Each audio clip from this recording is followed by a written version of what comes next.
Hello, good morning. It's just gone 20 past 8 on Tuesday the 16th of August and I'm at Old Sarum just north of Salisbury.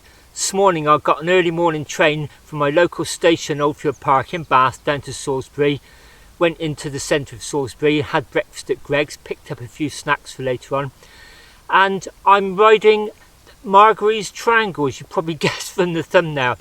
It's 3 Roman roads, well 3.5 actually, I'll explain as the trip goes on. Just a quick refresh about why they're called Margary numbers. Ivan Margary, born in 1896, lived until 1976, was a historian who devised and catalogued a system of Roman road numbering. It stood the test of time. It's used by historians and archaeologists to this day. So whenever I say Margary 45, you'll know what I'm talking about. So today, I'm riding Margary 45A from here to Winchester, that way, eastwards. Recently, I rode 45B from here to Charterhouse on the Mendips, and then I continued down to uphill, because some people suggest that 45B continued to uphill. Not everyone agrees on that. So today I'm riding the first part of that route to Winchester, 45A. Then at Winchester I'm going to join the road heading north eastwards, 42A, heading up to Silchester, the Roman town, and then I will head back here on 4B, I think it is. It's called the Portway, and so you get the idea of the triangle.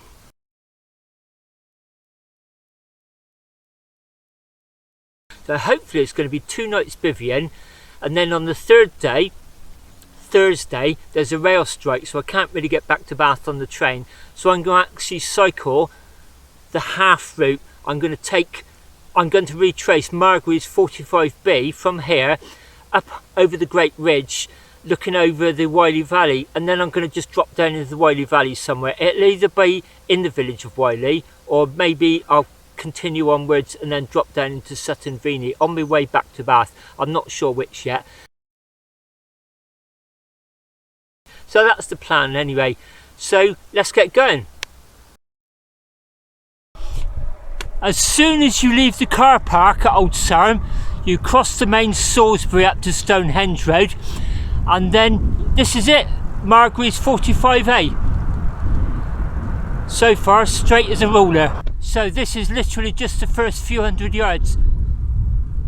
The ancient castle of Old Sarum's right behind me. Within a couple of miles on that straight road, you climb up and you cross this busy road. Now might be a good time to sort of explain my rationale behind how I'm going to ride these routes.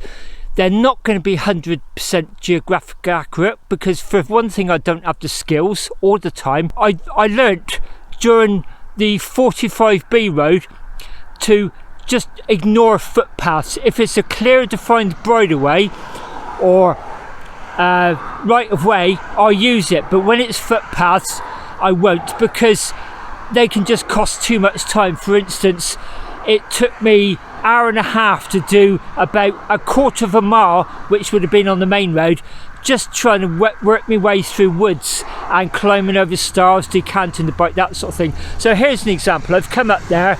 I could go up this road to that junction there and turn down there, but because it's a clear path across here, I'm going that way. And then again I cross that road over there, and you may see going up the hill there, there's some rough stuff along there. That's where my Garmin has routed me. That would be 45A. I'm hoping it's rideable, but I'm not going to try and replicate it 100%. As I sort of said, it's just making a rod for my own back. Anyway, let's go along here and try and get on that track up there and get away from this traffic.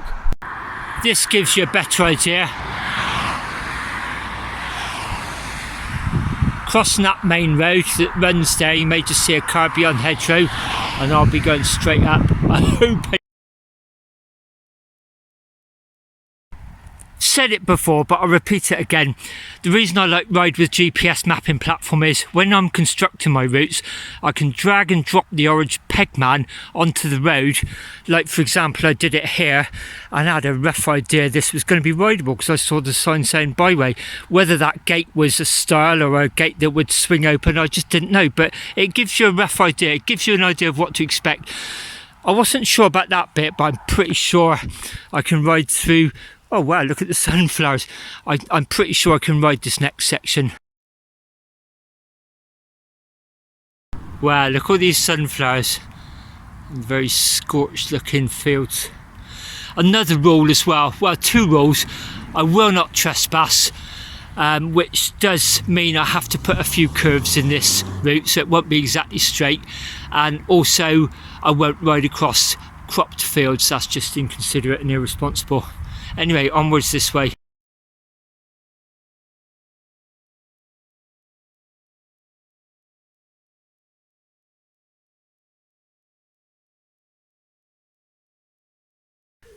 After that long slog up through the cornfield, it's quite hard work.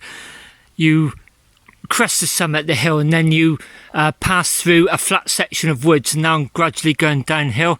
It's nice and cool in here actually, a bit wider as well, but I quite often see horse droppings as well, so that's always reassuring. If it's a bridleway, you know there's not going to be a stile at the end of it. It's going to be some form of swing gate for the horse to get through. That's another rule of thumb really. Bridleways are okay, footpaths I will definitely avoid. It's just too much hassle, potentially dangerous, lifting a bike over wet stiles, that sort of thing. Just finishing a long leg through these woods. It's about to open up again. I was thinking there with the tree roots coming up and stones, be a bit careful because if you fall off you won't be found for weeks. What's so nice, seeing loads of people. It's quite popular with dog walkers. Anyway, onwards this way.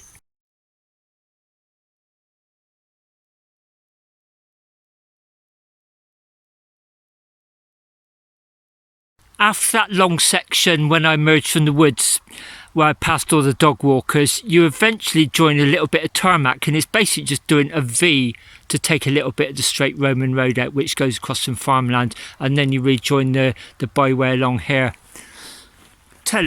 Four-wheel drives have been along here, so it must be rideable and it must be gateable. I hope so anyway.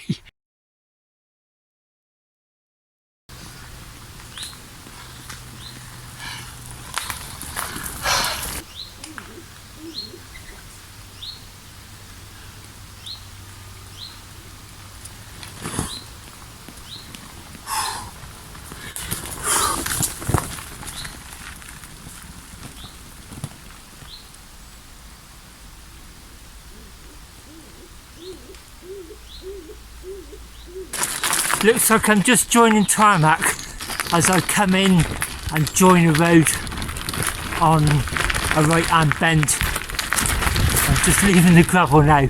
Wow, I really enjoyed that section up through the trees. In fact, all of this off-road's been brilliant. Heading towards Titherley, Gunville Common. This has been excellent so far. I'm really loving this.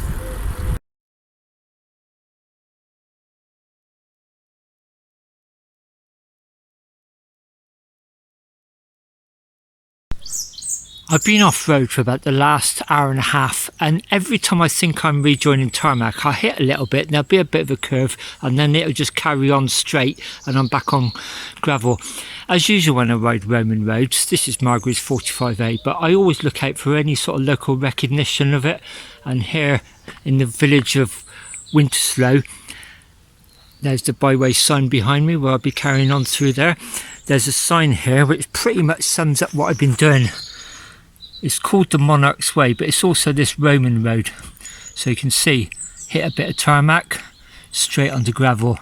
Hit a bit of tarmac, straight onto with a common by the look of it. So we are here. That gives you a rough idea. Margary's 45A, Winchester.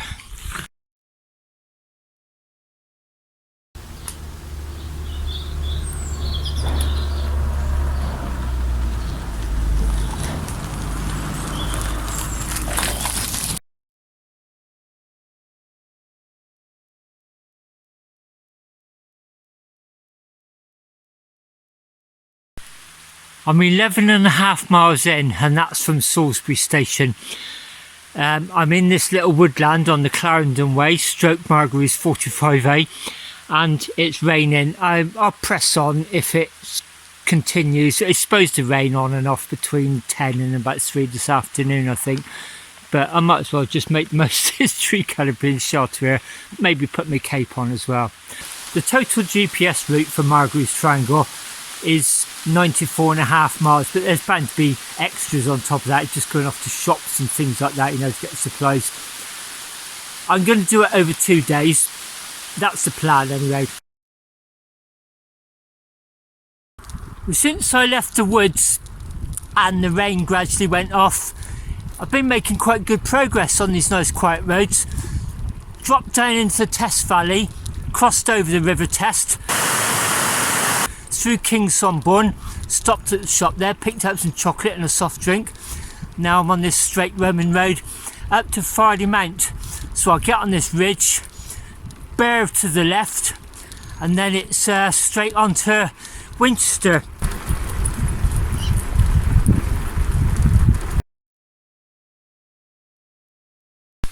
Well, it's 12:15. I've just stopped at this church at the top of the hill climbing up to Farley Mount. It's managed by the Churches Conservation Trust, my old friend St Mary Ashley. Just sheltering from this next batch of rain, it just makes sense to just hole up here for half an hour or so, have my lunch. Church is open, look at this, lovely.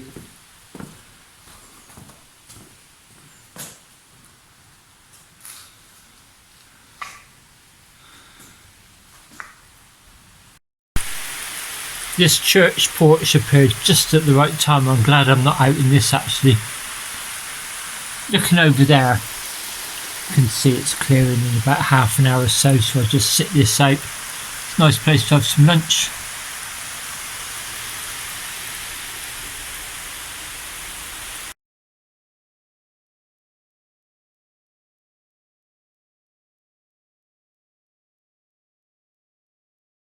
Just popped across to the church hall right opposite.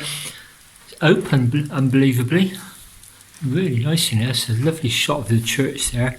Ashley St Mary. So I was sat in the church porch having my lunch, and where I am now is literally just out of picture there.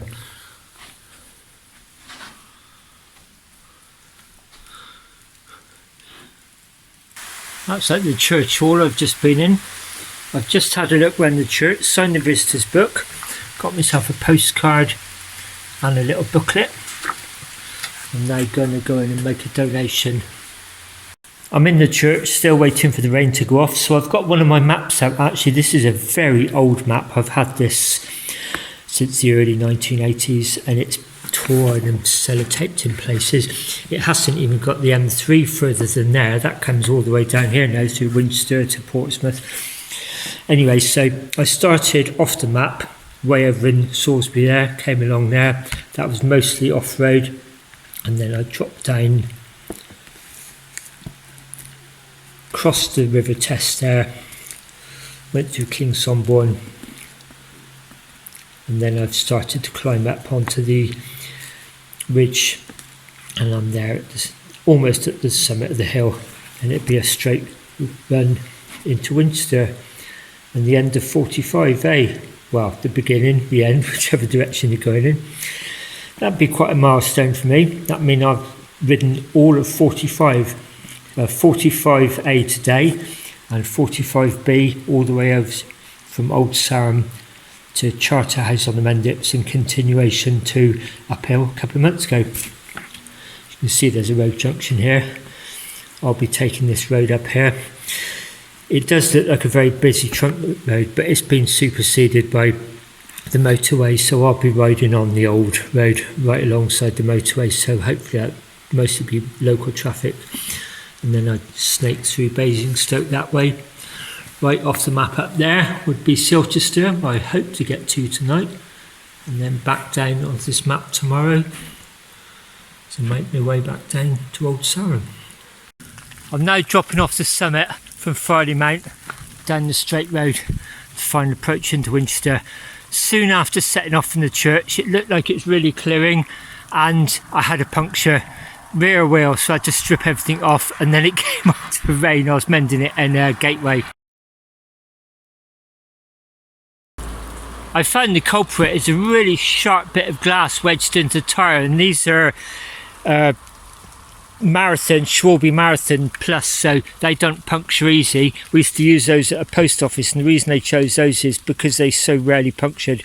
So that is a sharp bit of glass that got through.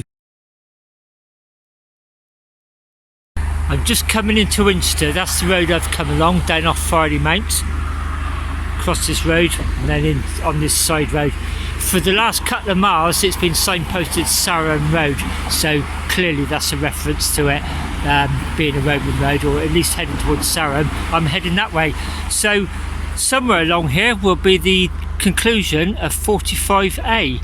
I've dropped down straight for the last few miles into Winchester by Westgate, so as far as I'm concerned this is the beginning stroke end of 45A. I'm turning left here, weaving my way through the city centre, and I'll be heading out of town northeastish up on my next Roman road, 42A.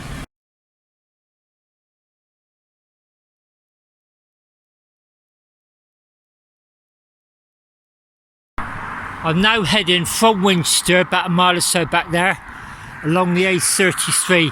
This would have been the old main road up to Basingstoke, but the motorway is either side of me, either that side or that side. I did pass underneath it on the outskirts of Winchester. I couldn't see it because of a high barrier, but you could certainly hear it. So I think that this would have been a very busy road 15 or 20 years ago. Onwards towards Basingstoke on Margary's 42A, aka the A33. This is the old A33.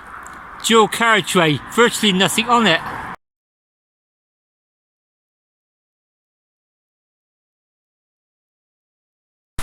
Mid-afternoon now on the A33, and I'm sheltering again. This is another very quiet section, say quiet traffic-wise. Dual carriageway, not much traffic. Just the other side of that carriageway is the M3. You can hear it, I can't see it, but it's just roaring past. So these sort of like three roads run in parallel: A33 North, A33 South, and the M3. Okay, situation update. I was riding the A33 and it was really nice and quiet, even though it was a dual carriageway, and you could hear the roar of the M3 right next to it. That's why it was so quiet, because all the traffic was on the motorway. And then it started to come on to rain, and I saw some trees and I thought that'd be good shelter. Well, I spent about an hour and a half there, so I lost a big chunk of time. Having said that, I'm doing alright for time. The rain got torrential towards the end. You could see it clearing, and I just sort of thought another 10 minutes and that sun's going to be out, and it would stop. And then that final 10 minutes was torrential rain. Got quite wet, to be honest. There's nothing I could do. When I set off, there was a lot of flooding on the road, flash flooding, and there's one bit where I went down in a dip, and even cars were having to sort of take it in turns to go through. Had to wait about 10 minutes there because I was just going to get aquaplaned otherwise. And thank you so much to the driver who just flashed me through. He saw I'd been waiting there for a while, flashed me through, let me get by, even put his hazard lights on so nobody would come behind him. So thank you very much, sir, for that. Started approaching the A3, the M3 interchange, got very busy, and I thought, oh, this is looking a bit grim, it's round about rush hour. And then instantly I went off on a minor road, and then I'm now on this bridleway, actually heading up to what looks like a housing estate. So as I remember it, as I go up through the very western edge of Basingstoke, according to my 40-year-old map, it looks like I'm riding right up the boundary of the green belt, but whether it's still green belt or not, I don't know. Anyway, about 12 miles to Silchester. Thank goodness I got my basher tonight, because I'm going to have to sort of build a shelter, and I'm going to try and get some water and just use the boil in the bags tonight. Nothing fancy, I just want to get the bivvy up, some shelter and some hot food. Just emerged from those woods. I'm really literally on the outskirts of Basingstoke. Welcome to Margary's 42A, heading up towards Silchester.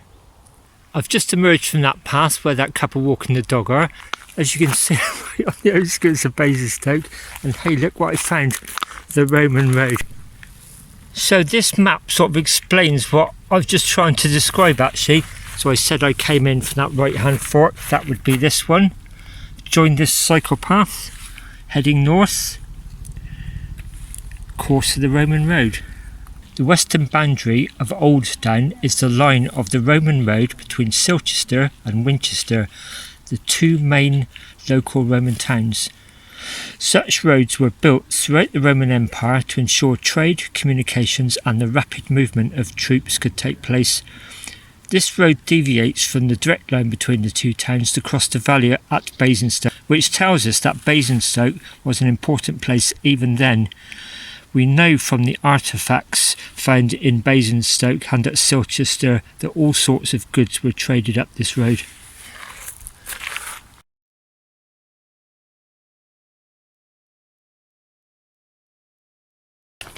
Hello, welcome to Margary's 42A, the 2,000-year-old Roman road that linked Winchester behind me about 10-12 miles to Silchester in front of me about another 8 miles. Believe it or not, I'm riding through Basingstoke. This is literally on the edge. If I show you some houses maybe as we go by, this is on the edge where the urban area ends and the green belt starts, I suppose. This is absolutely fantastic. I'm going to try and bivvy somewhere near Silchester if it's discreet enough. Anyway, about another hour to my destination.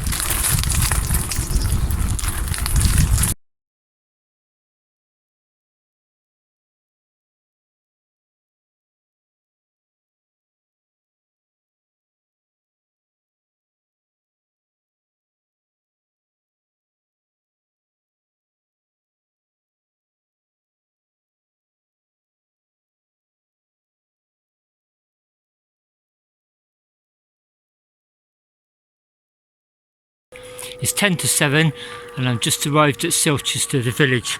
According to my Garmin, I've got about 1.6 miles to go to where I'm sort of hoping to bivvy tonight. I kept my Mac on a lot longer than was comfortable. I started really overheating, but the point was to actually warm up and dry out a little bit. I'm back in my gilet now and quite dry, my feet are almost dry. I do need to erect a shelter tonight because I think there's some pretty heavy rain tomorrow morning. 7:05 and I'm here. The big wall's going round. Not quite sure I'm going to bivvy yet. My Garmin's sending me a bit further in that direction, so I may go there or possibly come back. That looks promising along there, or maybe around here. Well, I've just spotted the church, so I will press on a little bit, see if I can get some more water there. I bought a big bottle of water, some beer and something for breakfast at a little mini mart as I was passing through Basingstoke, but I wouldn't mind topping up with a bit more water just for washing more than anything, keeping myself clean. So I'll try that church. The church is absolutely lovely. I'm going to come back here and have a look around that tomorrow morning, and there's some postcards in there and I'll do my usual, leave a donation. I was actually up here looking for some water actually. I found a tap there, so I got plenty of water for tonight. Very tempted to set my bivvy up against that chair, but I'll probably get told off for bivvying in the churchyard. So I'm just going to go around the boundary of Silchester and look for somewhere discreet to bivvy, then head back here tomorrow morning.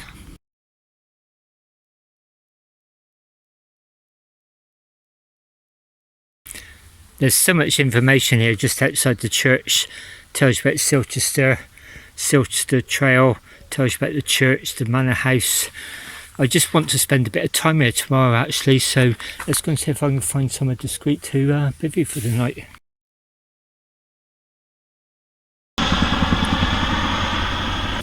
I couldn't find anywhere else to camp. I went all around the walls of Silchester, even went into the amphitheatre and considered that, but just too gravelly to get a bash it up, so I needed a shelter tonight because I think there's going to be some heavy rain overnight. So I've set up around the back of the church. I hope it's okay.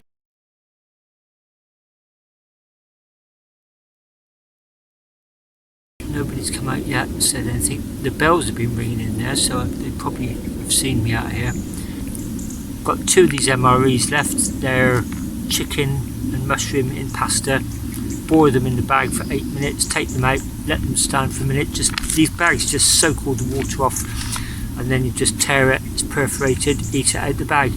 While I'm eating this, I'll put the second one on. It's been quite a long day, it's quite challenging at times, actually it's quite hard, so I'm quite hungry. I'm trying to get all this done before it gets too dark actually, so I'll speak to you in a bit. That's the first boil in the bag in the pan. I'll just put the lid on to keep it boiling. Set the timer for 8 minutes, then I'll be tucking into that. I'll just quickly show you what I've set up behind this seat. Try to keep the light down at the moment, so I've just set this basher up. I pegged it out all along the back. It's got eyelets on it.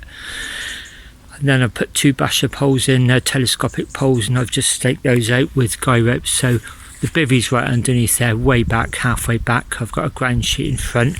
All my panniers will be underneath, and the bike is going to be locked against that. I actually have got a lock. Oh yeah, I need to put that on shortly. So a very basic shutter, easy to get up and hopefully quick to take down in the morning. And that's the view I'm sat looking at.